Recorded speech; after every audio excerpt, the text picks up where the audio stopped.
In America, I was going through a lot with past things that had happened to me over a 10-year span. And my very close friends who had been there for me a lot in London are Saudi, and they gave me Qur'an. And I brought it to New York because I was learning, and it opened doors for me to experience and spiritually to find another, true meaning. And this is who I am. But this is just me holding it with me, walking, going. Whereas the paparazzi maybe across the street, I didn't know. And they crucified me for it in America. They made me seem like Satan. I was a bad person for holding that Qur'an. And I was so happy to leave and go back to London after that, because I felt so unsafe in my own country after this. I mean, people were like horrible to me. And just because this is my belief, if this is something I want to learn, this is my own will. This is not for you to express. If you want to say it, keep it to yourself. I'm not looking at what you do every day. Maybe you're not doing enough because you're bored hurting me. But I can't imagine how many people go through this all the time.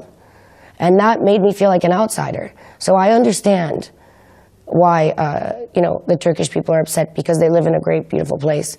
And I understand why women that wear headscarves are looked at differently, because I felt like that. So when I was in Antep, she put that headscarf on me, I felt really honored because of that.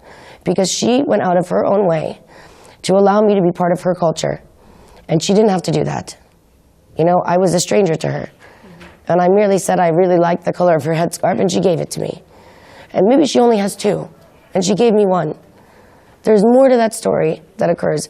And I said, you know what? Because this woman took the time to give me this, and a part of herself, not even knowing me, I'm not taking it off. And my first thought, and I said to my good friend Hilal, I said, but it scares me because people are going to look at the headscarf and only talk about that. Yeah. They're not going to ask the real questions about why. Because that's not interesting. It will become headlines suddenly, right? And it should. It should. It should be headlines. It's okay, because in Turkey you have a free will as a woman if you want to or you don't want to.